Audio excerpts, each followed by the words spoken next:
Hey you salty asparagus, welcome back to J-Mac. My name is Jack, and here's the stories for today. Quite a delicious variety for you all. As always, if you do enjoy today's video, please give us a like and subscribe to see more on the daily. Something I am definitely not falling behind in. Please don't kill me, it's school holidays, they get busy for me, please, I'm sorry. First story. Am I the a-hole? I almost died at work today and my wife is angry that I didn't ask her about her day when I got home. So I had an incident where I lost control of an elevated work platform on dangerous terrain whilst working today.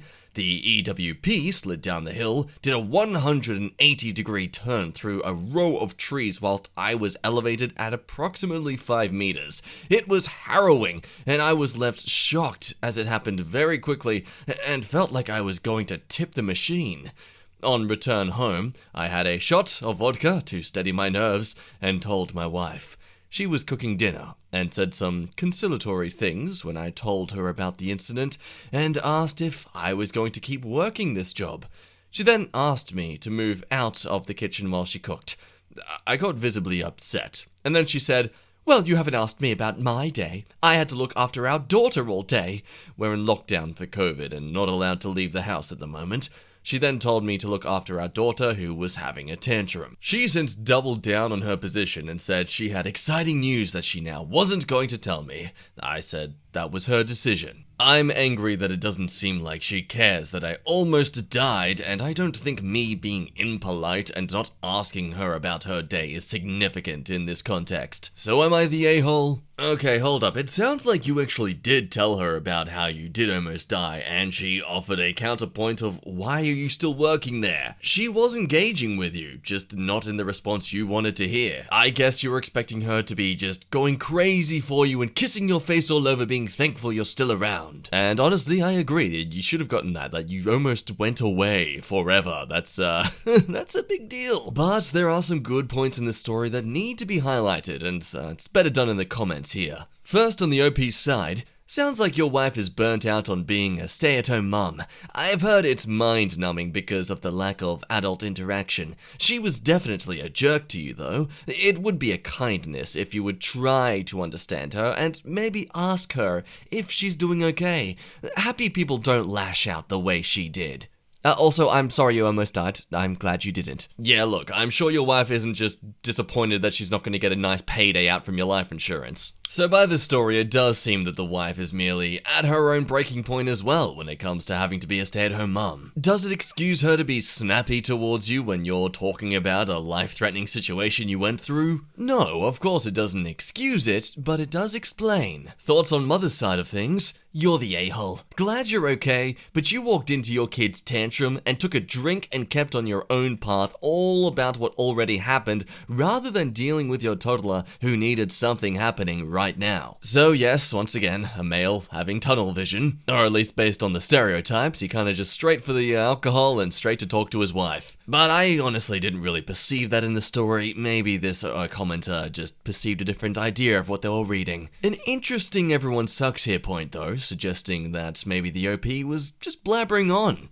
I could have been hurt as a lot closer to his account of things than I almost died. Maybe the wife is just tired, or tired of his drama. Nothing really happened to OP other than a big scare. He didn't fall, he wasn't hurt, there was no damaged property. Yeah, it was a scare, but nothing more than that. She wasn't nice about it, but I wouldn't have entertained that drama either. So what do we find the final verdict to be? Maybe she's gotten so used to all the scares she hears about at work that she's just become numb to that as well as having to deal with her crying child. And look, I can imagine that when you spend an entire day dealing with what seems to be a very sulky kid and having to cook and clean and all that kind of stuff, only to have your partner come home and the immediate thing you see them do is relax. Like, you didn't see how busy they were working throughout the day, so your perception isn't as chaotic as what you feel like you've been dealing with. So again, I can understand that the mother might have lashed out because of that vibe she was picking up. But I still don't think that should excuse her dismissing her husband's concerns about his own well-being. I say AmITheA personally, but what do you think? For now though, let's move on to the next story. Am I the a-hole for telling a lesbian she's supposed to be straight? This'll end well. I know this title sounds really bad, but hear me out. I'm a male who's 22 years old, used to be close to my cousin who's a female 24 years old growing up. I think something bad happened to her because after her parents divorced when she was a teenager, her dad disappeared and she changed for the worst. She started not trusting men, and then got into radical feminism, which turned into a full-blown hatred of pretty much all men. She came out as a lesbian probably about a year after the divorce, and I and my family were supportive of her.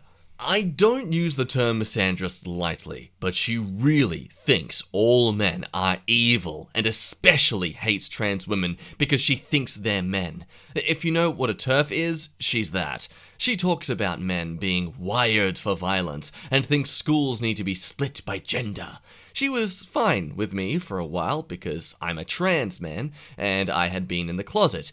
But what was left of our friendship went out the window when I came out and transitioned to male. I scheduled top surgery, and I guess she still lurks my social media accounts because after I posted how excited I was, she DM'd me and begged me not to go through with it. She told me I had betrayed my womanhood, but that it wasn't too late, and tried to convince me not to mutilate myself.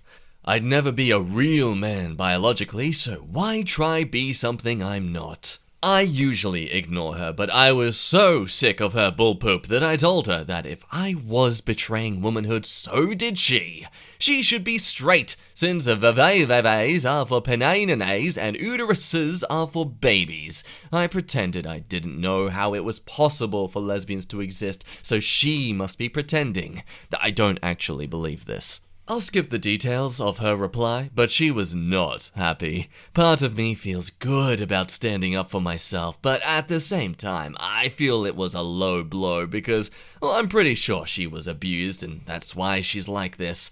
Reddit, am I the a-hole? If anything, I'm gonna say you're the a-hole for the right reasons. She spat fire at you and you're just giving the same fire in return. I mean, it's definitely a toxic opinion to make towards her, as clearly taking a step back you would have realized that she's behaving like this out of spite towards what was clearly a possibly very traumatic experience in her life in some way. And look, you saw a weak spot, you went for it to do maximum damage, to just shut her up. It was a low blow yourself, but again, it was a justifiable one. And that seems to be the common consensus here with all the comments. We have some people suggesting to simply go no contact. Don't encourage this toxic back and forth between each other. But I do like Roman's rather constructive opinion towards the whole situation. We each have a boiling point and you reached yours. Understandable. In the heat of the moment, we've all been guilty of reacting poorly. It's difficult to maintain a cool head when constantly attacked and diminished.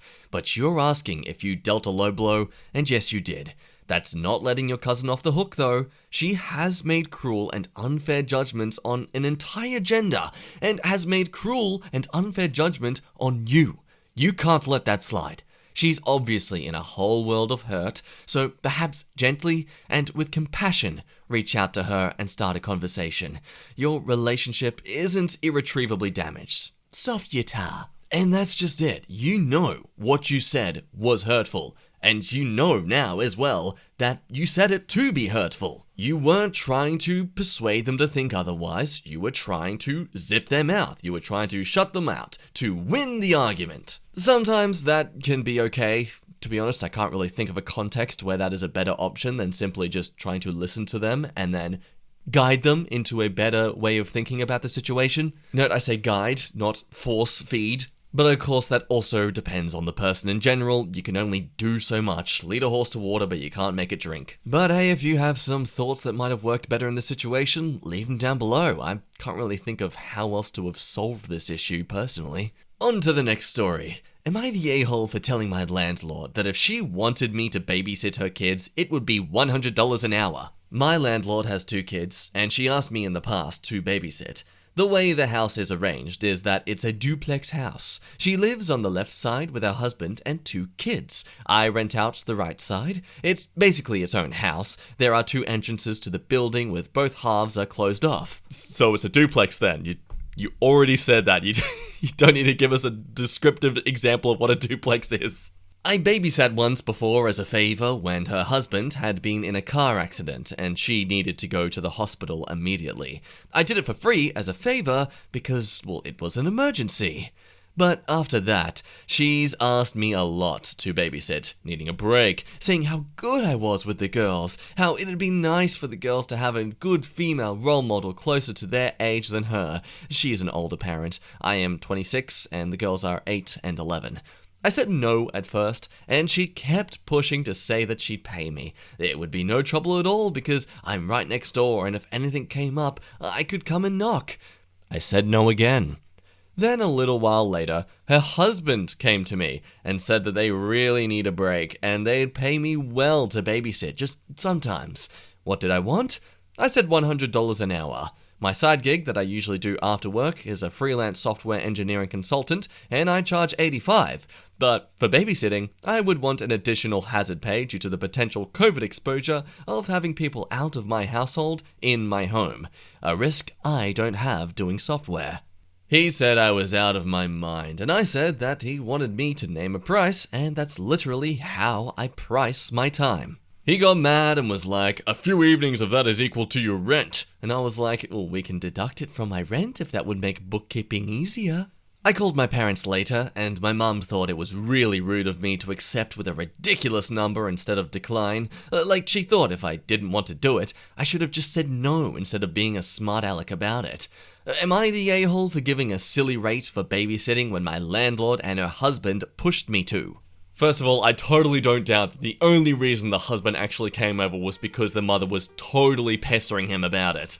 Like, he couldn't care less. He just wanted the wife to get off his back. Now, in regards to the $100, look, okay. If the kids were very troublesome in nature, if you definitely had a hard time keeping them under control and respecting your place and having to feed them, etc., I can understand you charging $100 to make up for any lost potential work you could be making doing your other job. But if these kids were really a nightmare, I feel like you would have made a mention of that at some point. They offered to pay you. You offered a really, honestly, BS price. Totally understandable with the COVID thing, however, you could have also made some sort of dealership where they had to get COVID tested every time they were going to be staying over. Of course, I can understand wherever you live that can be quite a pain in the butthole to have to do every time you take your kids to get babysat, but it will save you $15 technically. And honestly, you're minding and just being around kids who are 8 and 11, not 2 and 3. It's essentially doing your freelance job where you only have to check on your computer maybe once every hour or two to see that it's running properly.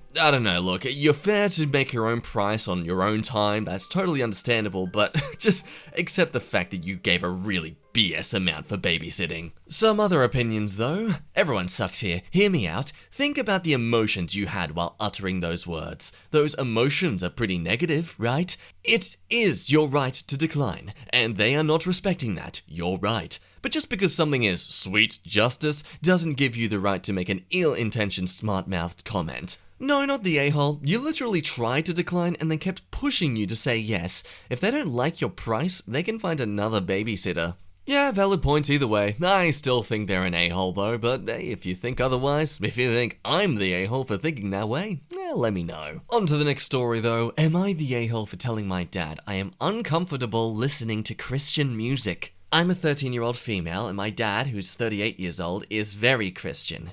He used to just be Christian, but not go to church, pray, overall be religious. Sometime last year, I told him I was Wiccan. He said he was okay with it, but did not wanting me summing anything.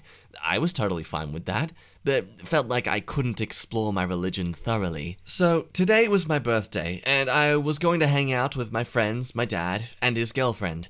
When we were going to my friend's house to pick her up, I told my dad I was uncomfortable with the Christian music playing. I'm uncomfortable with it because of a past memory that normally results in an anxiety attack. After I told him, he yelled at me because it was his truck and he could play whatever his music he likes, and he doesn't care that I am uncomfortable. I felt off the rest of the day and just in a bad mood. Am I the a-hole? No a-holes here. Both sides were just in what they said. OP's side makes sense because they are a different religion. OP's dad's side makes sense. It's his truck and he can play what he wants. You just need to come to a conclusion. He could have said it differently, but I digress. No, everyone sucks here. He shouldn't scream at you, but you can get headphones and listen to your own music. This is a tough one. On the one hand, if you said you were just uncomfortable because you aren't a Christian, I would have told you to stop being such an a-hole and tolerate it for a little while without complaint. But it sounds like you have an anxiety disorder that presumably your dad knows about, so that would make him the a-hole if he already knew it was potentially a trigger for an anxiety attack, or if he didn't for being uninterested in your feelings. That said, however, I have a kid with an anxiety disorder, and I can tell you that it is a super pain in the butt to constantly be tiptoeing around their triggers, and possibly even counterproductive since facing your fears in manageable amounts is the key to overcoming anxiety. I guess this is a long way of saying I sympathize with you both. No a-holes here. I actually do agree with this last point. It gets to a degree where, look, okay, if you are having this issue with Christian music, you can get headphones.